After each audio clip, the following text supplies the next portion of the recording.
नमस्कार दोस्तों, मैं नीरज बैरागी स्वागत करता हूं आपके अपने YouTube channel SSC study point पर। आज हम नंबर सिस्टम की क्लास नंबर 3 करेंगे। इससे पहले 2 क्लासें हमारी आ गई है और उसमें अपन ने नंबर सिस्टम की डेफिनेशन वगैरह समझा था, जिसमें संख्या, वास्तविक संख्या, काल्पनिक संख्या, सम, विषम, परिमेय, अपरिमेय और भाज्य, अभाज्य, सहअभाज्य, ये सारी चीजें पढ़ी थी और कुछ क्वेश्चंस भी किए थे। तो हमारे 8 क्वेश्चन हो गए थे। आज क्वेश्चन नंबर 9 से स्टार्ट करेंगे अपन। आज हमारी क्लास नंबर 3 रहेगी।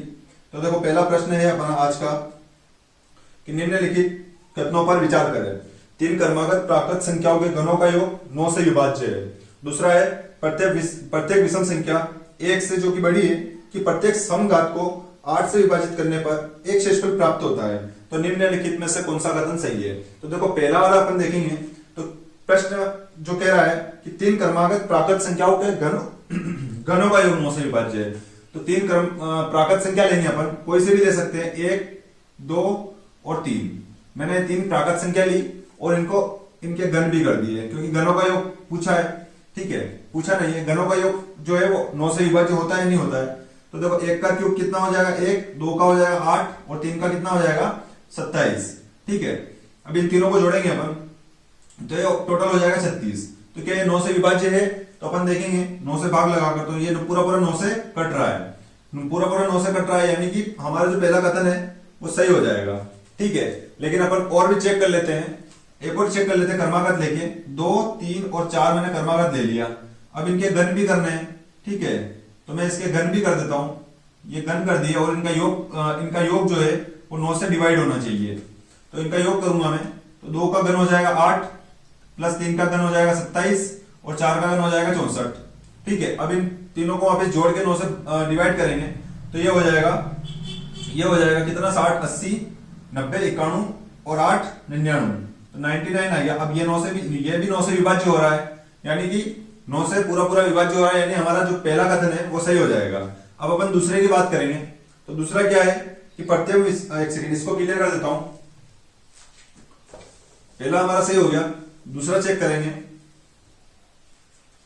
दूसरा है कि प्रत्येक विषम संख्या जो प्रत्येक समघात को 8 से विभाजित करने पर, ठीक है, प्रत्येक विषम संख्या, तो कोई सी भी विषम संख्या मैं ले लेता हूं, जैसे 3 ले लिया।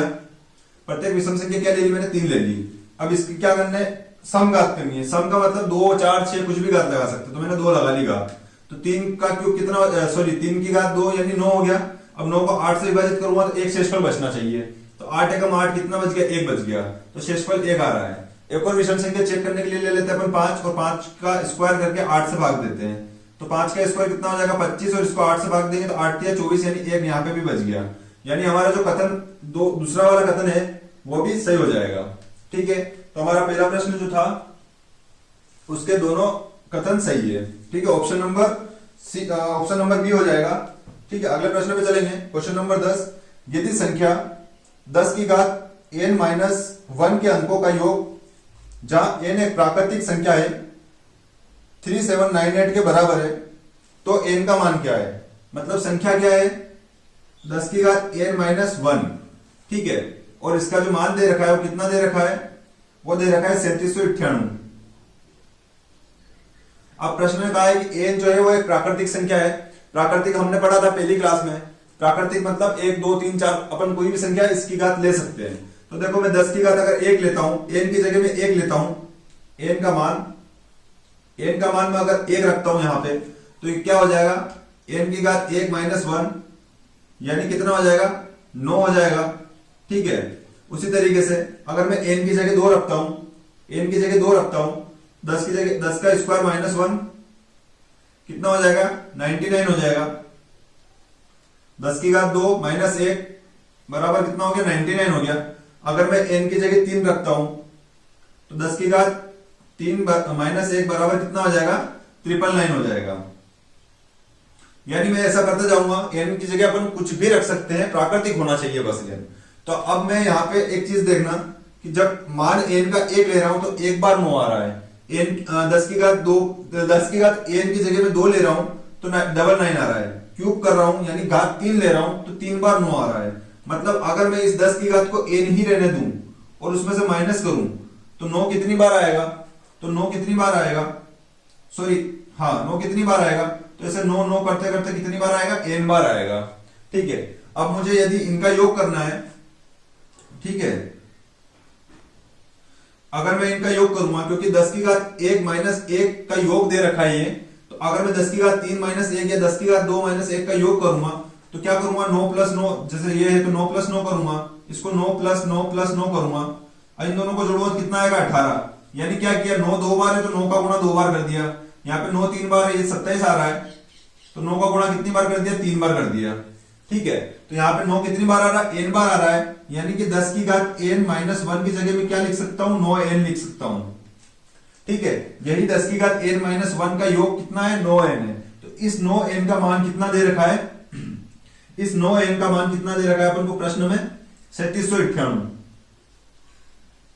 और अपन से n का मान पूछा है, तो 9 से काटेंगे n इधर अकेला बचेगा, और n 9 से काटेंगे 9 चौक 36, एक बचा यहाँ पे, 9 दूनी 18 और फिर 9 दूनी 18, तो हमारे पास n का मान कितना आएगा, 422, और ये हमारा इस सवाल का आंसर हो जाएगा। ऑप्शन नंबर बी इस सवाल का सही आंसर हो जाएगा। चलिए अब क्वेश्चन नंबर चलेंगे अपन 11 पे। क्या कहता है हमारा क्वेश्चन नंबर 11? क्वेश्चन नंबर 11 हमारा है, दो धनात्मक संख्याओं का योग 14 है तथा उनके वर्ग के मध्य अंतर 56 है। उनके वर्ग का योग क्या है? तो देखो दो धनात्मक संख्या है, यानी मैं दो धनात्मक संख्या मान सकता हूं a प्लस बी, और इनका मान दे रखा है 14। ठीक है, प्रश्न कह रहा है उनके वर्ग के अंतर, वर्ग के मध्य अंतर, यानी कि इन संख्याओं का वर्ग क्या है, a square minus B square, और अंतर के लिए मैंने माइनस लगा दिया, और इसका मान कितना दे रखा है, 56 दे रखा है। ठीक है, अब a square minus B square को अपन ऐसे लिख सकते हैं, a माइनस बी और a प्लस बी, ये a square minus B square का सूत्र होता है, यानी इस a minus B a plus B की जगह भी अपन 56 लिख सकते हैं। ठीक है, अब हम देखेंगे अगर a प्लस बी की जगह में 4 रख दूंगा यहाँ पे, तो ये 4 काट देगा। देखना a माइनस बी तो ऐसा कैसे रहेगा, इंटू करूंगा मैं, इस a प्लस बी की जगह मैंने रख दिया 14, बराबर में हो गया 56, तो a प्लस बी का मान मेरे पास कितना आएगा, 14 से कटेगा, 14 चौक 56, सॉरी a माइनस बी आएगा, तो a माइनस बी का मान कितना आ गया, 4 आ गया। ठीक है, अब प्रश्न हमसे क्या पूछ रहा है कि दोनों संख्याओं सॉरी उनके वर्ग का योग क्या है, मतलब संख्याओं के वर्ग का योग चाहिए। ठीक है, संख्याओं उनके वर्ग का योग, ठीक है, दोनों संख्याओं का स्क्वायर करना है, फिर अपन को उनका योग करके फिर अपन को आंसर निकालना है। तो पहली बात तो अपने पास संख्या तो जुड़ी हुई है यहाँ पे, तो यहाँ पे विलोपन विधि लगाएंगे, a प्लस बी वाला, a प्लस बी बराबर 14 हो जाएगा, और a माइनस बी कितना हो जाएगा, a माइनस बी हो जाएगा 4, ये प्लस माइनस है तो कैंसिल आउट हो जाएगा, ये हो जाएगा 2a बराबर में ये हो जाएगा 14 और 4 18, तो a का मान कितना आ गया, a बराबर आ गया मेरे पास 9।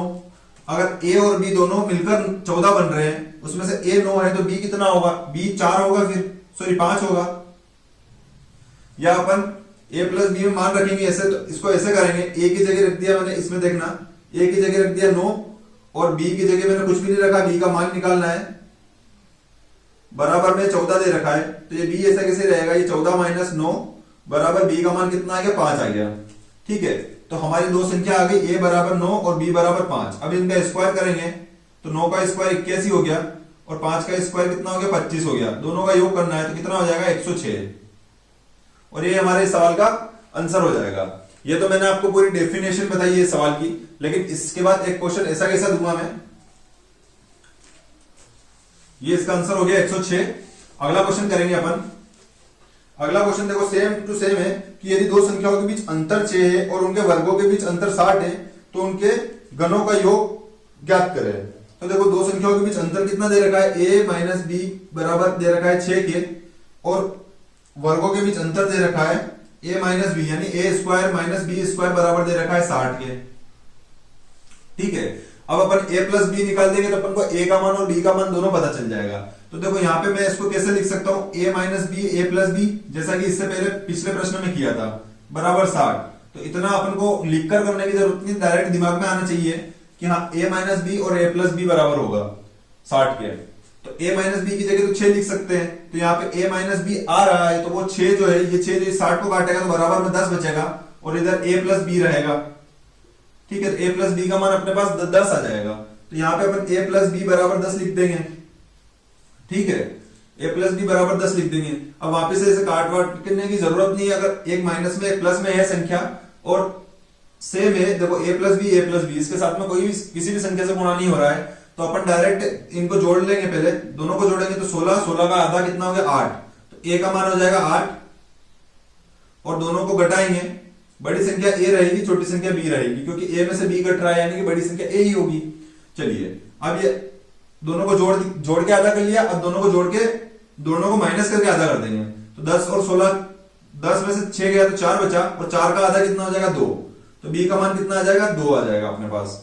ठीक है, अब हम यहाँ देखेंगे 8 में से 2 गया, यानी a का मान 8 और b का मान 2 है, 8 में से 2 गया तो 6 बचा, और 8 में 2 जोड़ा तो 10 आ गया, तो अपने पास ये संख्या आ गई। ठीक है, अपन ने सवाल को दूसरे टाइप से भी किया है, टाइप वही है लेकिन अपन ने थोड़ा सा शॉर्टकट तरीके से इसको करने की कोशिश की है। अगर ये समझ में नहीं आ रहा है तो पिछले वाले इससे पिछला जो क्वेश्चन था उस टाइप से भी कर सकते हैं। ठीक है, लेकिन जल्दी आंसर लाने के लिए अपन ऐसे भी कर सकते हैं इसको। चलिए अब प्रश्न ने क्या पूछा है कि उनके घनों का योग, इस बार अपन से स्क्वायर नहीं पूछा है, उस सवाल में स्क्वायर पूछा था, इस सवाल में घन पूछा है। तो 8 का घन कितना हो जाएगा, ये 8 का घन प्लस ये 2 का घन, दोनों का योग पूछा है।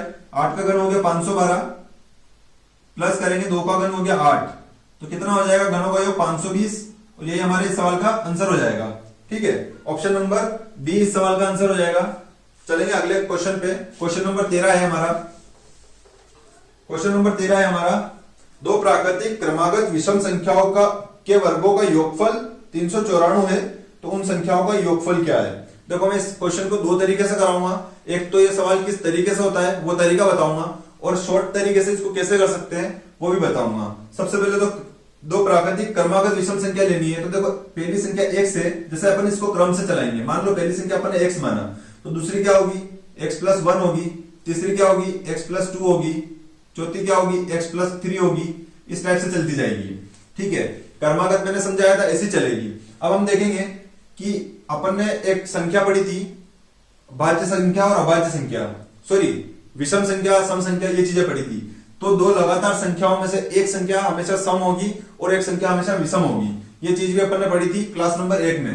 तो अब देखूंगा मैं, अगर इसको मैं सम मानूंगा तो फिर ये इसको छोड़कर ये सम होगी। एक सेकंड होल्ड करना थोड़ा सा, एक सेकंड।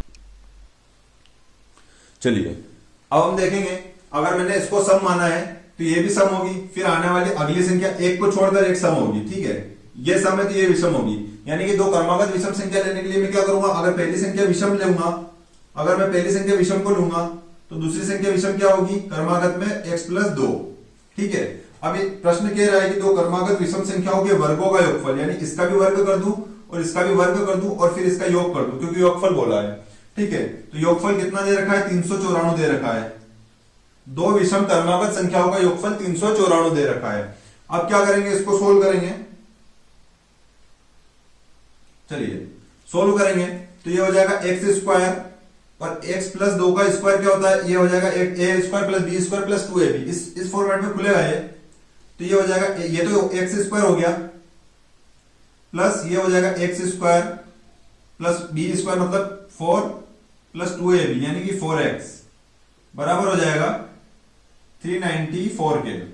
ठीक है, चलिए ये हो गया 2x स्क्वायर प्लस ये 4x बराबर ये हो गया 398। एक सेकंड कुछ मिस्टेक हुई है शायद, 394 है ये। ठीक है, एक सेकंड होल्ड करना।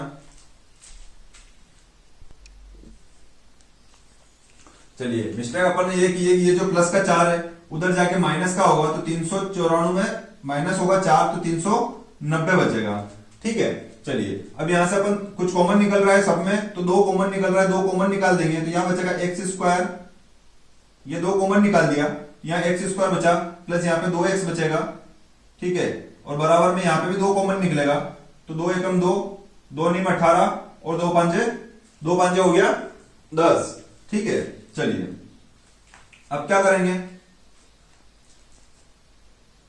चलिए ये 2 जो है बटे में चला जाएगा, तो देखो यहां बचेगा x स्क्वायर प्लस 2x और ये माइनस का 195 इधर आ जाएगा।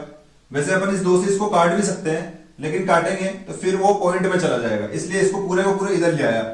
बराबर में यहां कुछ नहीं बचा, 1 बचा और 1 बटे में ये हो जाएगा, एक सेकंड कहीं ना कहीं मिस्टेक हुई है, यहाँ पे हो गया 2x², चलो 2, सॉरी यहां से अपन ने कॉमन, यहां से कॉमन निकाल दिया अपन ने, यहाँ पे 390 रहेगा, ठीक है। ये 2 इसको काटेगा, सॉरी मैंने थोड़ी सी मिस्टेक कर दी, मैं इसको शायद ये समझ रहा था कि ये इधर आ गया माइनस से। तो चलो यहाँ पे इन संख्या में से 2 कॉमन निकाल दिया, वापिस इस 2 का गुणा करेंगे तो अपन को ये संख्या मिल जाएगी, ठीक है। तो मैंने यहाँ से 2 कॉमन निकाल के 390 काट दिया तो 195 आ गया, और 195 जो है अब बराबर से इधर आ गया। अब ये जो है ये इधर आ गया, तो बराबर क्या बचा, फिर कुछ नहीं बचा। बराबर अगर ये संख्या बटे में आती तो यहाँ 1 बचता, ठीक है, लेकिन यहाँ पे बराबर से इधर आया तो ये प्लस का साइन था तो माइनस में हो गया, और यहाँ पे कुछ भी नहीं बचा। 195 का 195 पूरा उठा के इधर रख दिया तो बराबर में 0 बच गया। चलिए अब क्या करेंगे, अब यहाँ पे अपन को फैक्टर करने पड़ेंगे। तो यहां से क्या हो सकता है फैक्टर, 13 का गुणा 15 में करेंगे, 15 दिया 45, 15, हाँ 13 का गुणा 15 में करेंगे, दोनों का अंतर भी 2 आना चाहिए, तो 2 आ भी रहा है। देखो यहाँ पे x² लिख दिया, यहाँ पे x² लिख दिया, प्लस का 15x माइनस का 13x माइनस का 195 इज इक्वल टू 0।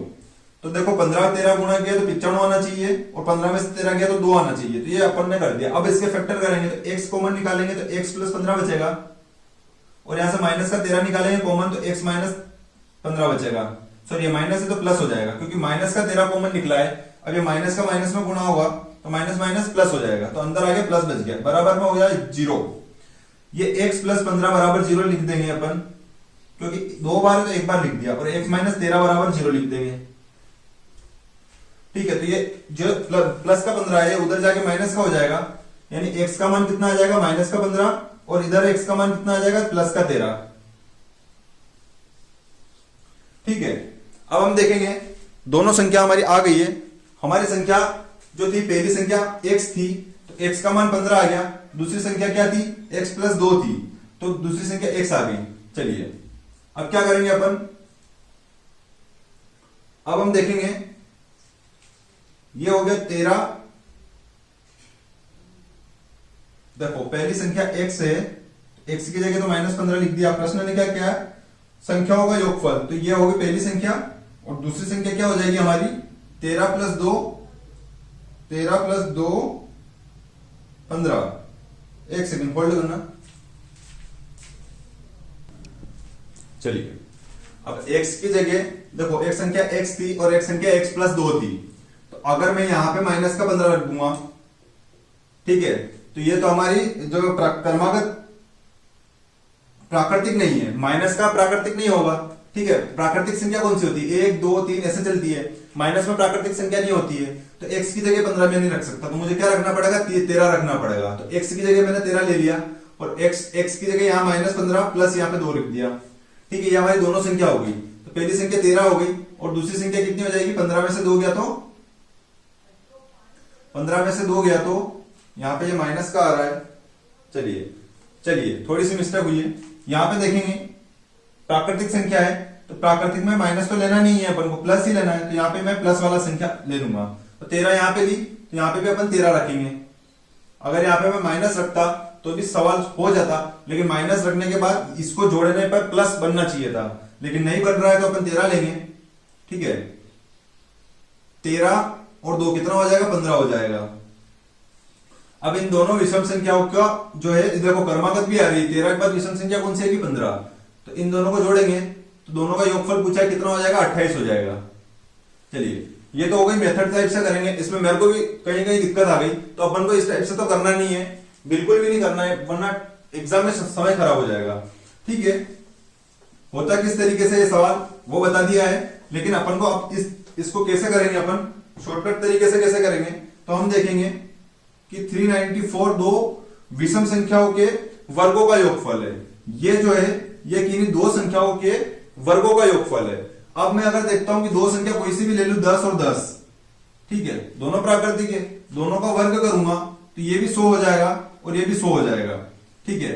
और अगर क्रमागत विषम संख्या है तो 10-10 तो ले नहीं सकते, 10 के बाद 11 लेना पड़ेगा क्रम में, ठीक है। तो इसको कितना ले सकता हूं मैं, इसको फिर 9 लेना पड़ेगा, क्योंकि क्रमागत विषम संख्या करना है।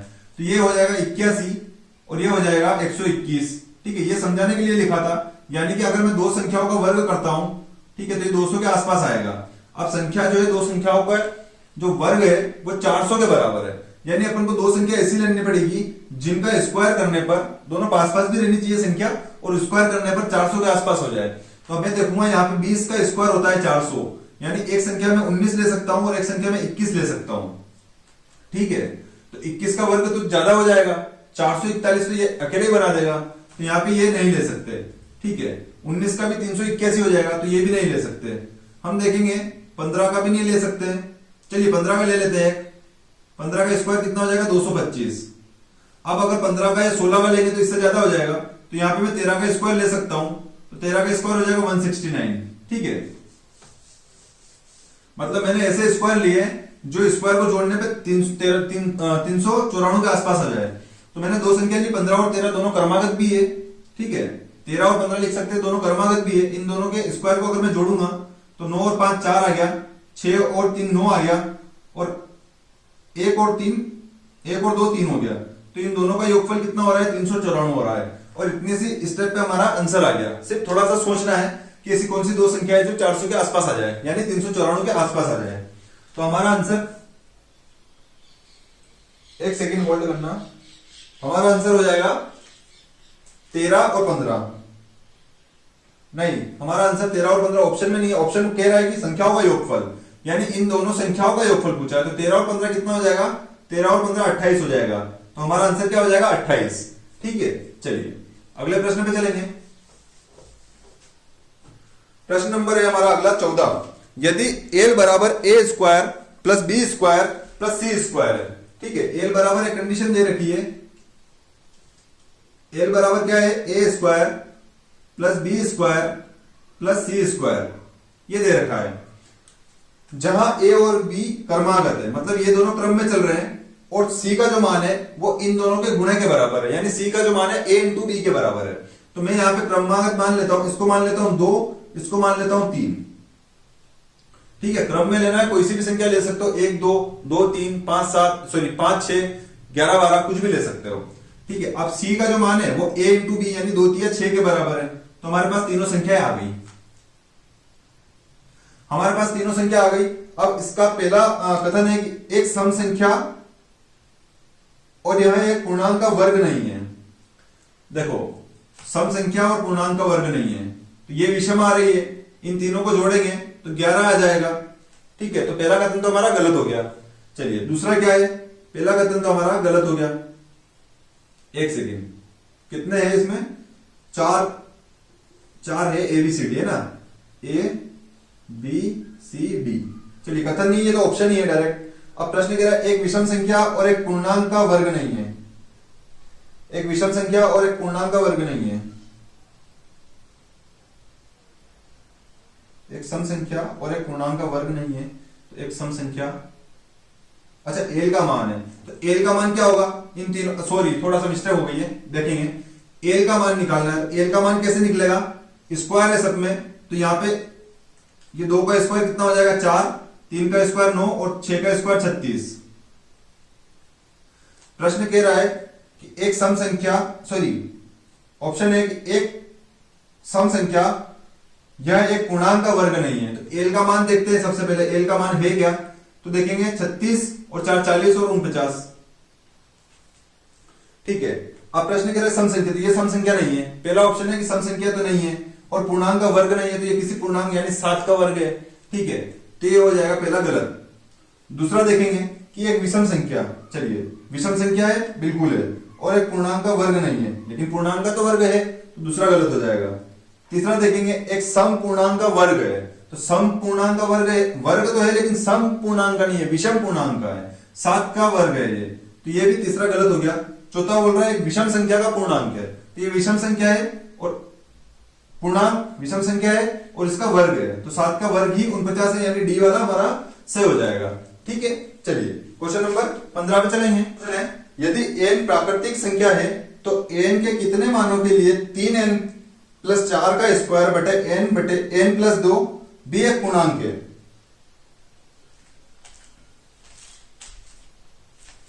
अगला प्रश्न है यदि n प्राकृतिक संख्या है तो n के कितने मानों के लिए 3n प्लस 4 का स्क्वायर बटे n प्लस 2 भी एक पूर्णांक होगा? तो देखो अपन को n जो है वो प्राकृतिक संख्या है, कुछ भी ले सकते हैं प्राकृतिक में, ठीक है। अब अपन को सोल्व करना है 3n प्लस 4 का स्क्वायर बटे n प्लस 2। अब पूर्णांक है मतलब ये संख्या इस संख्या को पूरी को काटेगा, लेकिन कैसे काटेगा, जैसे मैंने ऊपर इसकी जगह 10 लिख दिया, तो अब बटे में ऐसी संख्या होनी चाहिए तो 10 को काट दे। जैसे 10 को काटेगी फिर मैं इसकी फैक्टर लूंगा, 1 2 5 या 10। ये चीज अपन ने पढ़ी है 1-2 क्लास में, मतलब शुरू की जो 2 क्लास हुई है, ठीक है। इसको काटने के लिए इसके गुणनखंड होने जरूरी है, तो अपन देखेंगे इसको काटने के लिए भी ये जो संख्या है ये इसके मतलब फैक्टर में होनी चाहिए। तो अब देखेंगे अपन की ये संख्या जो इसके जैसी बननी चाहिए, तो मैं ये लिख देता हूं 3n प्लस 6।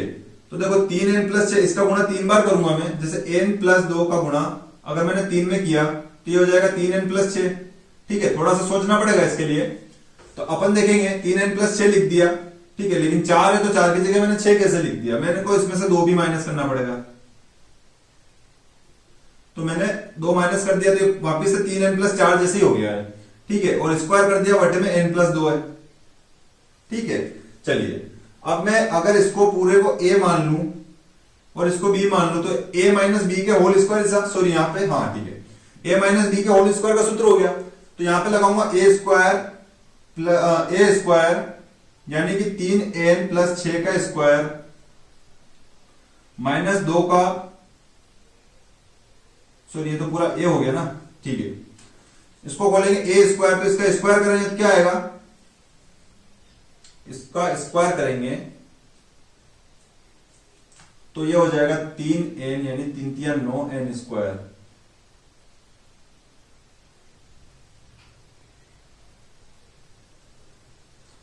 ए स्क्वायर माइनस बी स्क्वायर है ना, ठीक है। इसको खोलते हैं अपन, देखें ये हो जाएगा ए स्क्वायर यानी 3n प्लस 6 का स्क्वायर माइनस माइनस प्लस 2 का स्क्वायर 4 माइनस देखो A square into B square, sorry A square plus B square minus 2 into A यानी कि 2 इंटू ए कितना हो जाएगा 3n plus 6 into B, B क्या है 2 है तो इस 2 में मल्टीप्लाई कर देता हूं मैं, तो ये 4 हो गया, ठीक है। अब मैं देखूंगा इसके बटे में पूरा क्या चल रहा है, n प्लस 2 चल रहा है, तो ये n प्लस 2 इसको तो पूरा पूरा काट देगा क्योंकि 3n प्लस 6 कट रहा है तो पूरा कटेगा। उसके बाद में इसको भी 3n प्लस 6 को भी ये काट देगा, बचेगा क्या, इससे ये भी कट जाएगा पूरा और ये भी कट जाएगा, ठीक है। तो बचेगा क्या, सिर्फ 4 बचेगा। अब इस 4 को भी काटना पड़ेगा, n प्लस 2 से ही कटेगा। देखो जैसे मैंने लिखा 10 प्लस 5 प्लस 4 और इसके बटे में लिख दिया 3, ठीक है। तो अपन क्या कर सकते हैं 10 बटे 3 भी लिख सकते हैं इसको, 10 बटे 3 5 बटे 3 प्लस 4 बटे 3 इसको खोल के लिख सकते हैं। वैसे मैंने 3n प्लस 6 का स्क्वायर बटे n प्लस 2 प्लस 4 बटे n plus 2 minus 4 3n plus 6 बटे n प्लस 2 ये लिखा। इसको वापिस 3 कॉमन आ जाएगा तो वापिस ये इस टाइप से बन जाएगा, ठीक है। तो मैंने भी इसको ऐसे ही किया है, तो क्या बचा, सिर्फ 4 बटे में n प्लस 2 बचा। अब n का मान ऐसा आना चाहिए जो कि इस 4 का ही फैक्टर हो, तभी तो जाके 4 कटेगा, क्योंकि अपन को पूर्णांक करना है जैसा कि क्वेश्चन ने कहा है, ठीक है। तो अपन क्या करेंगे, अपन इस n की जगह क्या क्या ले सकते हैं, देखो यहाँ पे 4 आ रहा तो 4 के फैक्टर क्या हो सकते हैं, 1 2 और कुछ 4। ये संख्या अगर बटे में हो तो 4 को काट सकती है। तो अगर मैं n की जगह 1 लिखूंगा यानी कि n प्लस 2 का मान अगर मैं 1 ले लूंगा, n प्लस 2 का मान पूरा 1 ले लिया तो n का मान तो माइनस में आएगा, माइनस का 1। अब माइनस का 1 4 को कैसे काटेगा, माइनस में आएगा, ठीक है। और माइनस में आ गया मतलब प्राकृतिक संख्या नहीं होगी। फिर n की जगह मैं अगर 2 लूं, n प्लस 2 की जगह 2 रखूंगा, n प्लस 2 की जगह मैं 2 रखूंगा तो n का मान कितना आ जाएगा, 0 आ जाएगा, क्योंकि ये प्लस का 2 हो जाएगा माइनस हो जाएगा, तो बचा गया 4 लेना पड़ेगा। तो n प्लस 2 की जगह मैंने क्या लिखा, n प्लस 2 की जगह मैंने 4 लिखा, तो n का मान कितना आ जाएगा, 4 माइनस 2 यानी कि n का मान आ जाएगा 2। तो 4 बटे में 2 यानी कि पूरा पूरा कट जाएगा, तो ये पूरा पूर्णांक बन जाएगा फिर। तो यानी n की जगह मेरे को क्या रखना पड़ा, 4 रखना पड़ा, n की जगह क्या रखना पड़ा, 4, ठीक है। तो यही हमारा आंसर हो जाएगा, ऑप्शन में नहीं है, यानी कि ऑप्शन नंबर डी हमारे सवाल का आंसर हो जाएगा, ठीक है। चलिए क्वेश्चन नंबर 16 पे चलेंगे। क्वेश्चन नंबर 16 है हमारा, यदि n एक प्राकृतिक संख्या है तो रूट n क्या है? रूट n का मान पूछा है। ऑप्शन नंबर 1 है कि हमेशा एक प्राकृतिक संख्या है। प्राकृतिक का मतलब होता है 1 2 3 4, तो n का मान अगर मैं रूट 3 ले लूं तो ये तो प्राकृतिक नहीं है। ऑप्शन नंबर ए हमारा गलत हो जाएगा। ठीक है, चलिए ऑप्शन नंबर बी क्या है? ऑप्शन नंबर बी है कि हमेशा एक परिमेय संख्या है। तो देखो हमेशा एक ऑप्शन नंबर पहले में यहां रूट की जगह 4 लिख सकते थे अपन, तो 4 का 2 आ गया और 2 तो प्राकृतिक संख्या है, लेकिन हमेशा नहीं है क्योंकि n का मान 3 भी ले सकते हैं। इसी प्रकार से प्रश्न कह रहा है कि ऑप्शन नंबर 2 कह रहा है हमेशा एक परिमेय संख्या है। तो रूट n की जगह में अगर 2 ले लूं या फिर 4 ले लूं, 2 लिया तो क्या आ गया? 2 आ गया, ये तो एक परिमेय संख्या बन गई है। लेकिन रूट की जगह अगर मैं 2 ले लूं तो रूट 2 से बाहर निकलेगा नहीं, और निकलेगा नहीं मतलब ये अपरिमेय संख्या बन रही है, यानी कि n हमेशा एक परिमेय संख्या नहीं हो पाएगा। ऑप्शन सी है कि हमेशा एक अपरिमेय, तो अभी परिमेय अपरिमेय भी देख लिया तो ये भी गलत हो गया। ऑप्शन नंबर सी भी हमारा गलत हो गया। ऑप्शन नंबर डी क्या है हमारा? या तो एक प्राकृतिक संख्या या फिर एक अपरिमेय संख्या। अगर प्राकृतिक संख्या, देखो रूट n की जगह मैंने रूट 4 लिया तो क्या होगा? 2 होगा। रूट की जगह अगर मैंने 4 रख दिया तो भी क्या होगा? 2 होगा। ठीक है, सॉरी रूट 4 की जगह 4 तो ले लिया, रूट की जगह मैंने 3 लिख दिया तो रूट 3 आएगा। अब प्रश्न बोल रहा है या तो एक प्राकृतिक संख्या होगी, तो ये प्राकृतिक संख्या या तो प्राकृतिक होगी या फिर अपरिमेय, तो ये अपरिमेय है। तो दोनों कंडीशन है सेटिस्फाइड कर रही है, यानी ऑप्शन नंबर डी हमारा सही हो जाएगा इस सवाल का। चलिए क्वेश्चन नंबर 17 पे चलेंगे। क्वेश्चन नंबर 17 है हमारा, 3 अभाज्य संख्याओं का योगफल 100 है। यदि इनमें से एक संख्या किसी दूसरी संख्या से 36 अधिक है, तब इन संख्याओं में से एक संख्या क्या है? यानी कि 3 संख्या मिलकर योगफल 100 बना रही है। पहली संख्या प्लस दूसरी संख्या प्लस तीसरी संख्या बराबर इनका योगफल 100 हो रहा है। ठीक है, अब मैंने एक चीज लिखवाई थी, क्लास नंबर 2 में लिखवाई थी शायद, कि 3 अभाज्य संख्या अगर आएगी तो कभी भी योग जो है वो सम नहीं आएगा, सम योगफल नहीं आएगा। क्यों? क्योंकि देखो अगर अभाज्य संख्या ली 3, 5 और 7, तो ये जोड़ने पर विषम संख्या ही बनेगी, यानी 3 विषम संख्याओं को जोड़ने पर हमेशा विषम संख्या आती है, 2 विषम संख्याओं को जोड़ने पर हमेशा सम संख्या आती है, और 2 सम संख्याओं को जोड़ने पर हमेशा सम संख्या आती है। ये चीज मैंने बताई थी और लिखवाई भी थी। अब अभाज्य संख्या तो सारी विषम होती है, लेकिन एक संख्या होती है जो कि सम होती है, और वो है 2। 2 के अलावा कोई सी भी ऐसी सम संख्या नहीं है जो कि सम हो। ठीक है, 2 के अलावा ऐसी भी कोई अभाज्य संख्या नहीं है। तो यहां पे 2 में रख लूंगा, क्योंकि 2 विषम संख्याओं को जोड़ने पर क्या आ रहा है? 2 विषम संख्याओं को जोड़ने पर सम आ रहा है। ठीक है, अब सम में वापस सम को भी जोड़ना पड़ेगा तो भी सम आएगा। तो यहाँ पे अपन सम ले लेते हैं, बाकी विषम रहेगी और अभाज्य रहेगी। तो अब जो है प्रश्न ने कहा है कि एक संख्या दूसरी से 36 अधिक है, तो अपन या तो सोच के कर सकते हैं कि यहाँ पे अगर मैं 3 लूंगा, देखो सबसे पहले ये देखेंगे, थोड़ा सा इसको सिंप्लीफाई कर देंगे। ये पहली संख्या, ये दूसरी संख्या, ये 2 बच गई, और यहाँ पे 2 100 में से माइनस हो जाएगा तो 98 बचेगा। ठीक है, अब मैं ऐसी कौन सी संख्या लूं कि दोनों का योग 98 आ जाए और दोनों के बीच अंतर भी 36 का रहे? तो यहाँ पे फिर मेरे को सोचना पड़ेगा, जैसे एक संख्या अभाज्य 5 ली तो दूसरी क्या लेनी पड़ेगी? दूसरी क्या लूं मैं कि 98 बन जाए? तो 93 ले लेता हूं। तो 93 तो अभाज्य है नहीं, 31 से कटने जैसी संख्या है। फिर मैं क्या लूंगा? यहाँ पे 7 लूंगा, तो यहाँ पे मुझे कितना लेना पड़ेगा? 91 लेना पड़ेगा।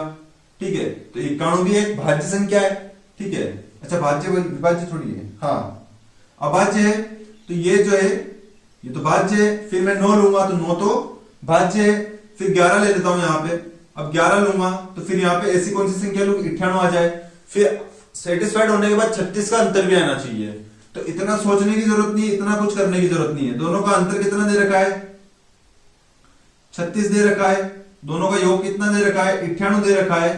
तो दोनों संख्या निकालने के लिए अपन क्या करते हैं? दोनों को जोड़ के आधा करेंगे और दोनों को घटा के आधा करेंगे। तो दोनों को जोड़ूंगा तो कितना हो जाएगा? ये हो जाएगा 134। 134 का आधा करूंगा तो ये हो जाएगा 6 और 7, मतलब पहली संख्या 67 आ गई। पहली संख्या क्या आ गई हमारी? 67। अब दूसरी संख्या दोनों को घटा के आधा करूंगा, 8 में से 6 गया तो 2 और 9 में से 3 गया तो 6, इसको भी आधा कर देता हूं तो ये हो गया 31, यानी दूसरी संख्या क्या हो जाएगी 31 हो जाएगी। अब देखो दोनों का योग 98 आ रहा है, दोनों के बीच अंतर भी 36 का है, ठीक है। अब प्रश्न कह रहा है कि इन संख्याओं में से एक संख्या कौन सी है, तो ऑप्शन में ना तो 17 है, ना 29 है, ना 43 है, यानी कि ऑप्शन नंबर डी हमारा सही हो जाएगा, इनमें से कोई नहीं, ठीक है। चलिए आज की क्लास यही खत्म करते हैं। अगली क्लास नंबर 4 में हम विभाज्यता के नियम पढ़ेंगे, ठीक है। 2, 4, 6, 8, 16, 32, 64 ये पढ़ेंगे, 3 का 9 का अलग पढ़ेंगे, 5, 25, 125 इसका अलग पढ़ेंगे। फिर और भी जो 13, 15, 17 जितने भी संख्या है, इन सबका जो एग्जाम के लिए ज्यादा इंपॉर्टेंट है वो सभी का अपन डिविजिबिलिटी के रूल समझेंगे।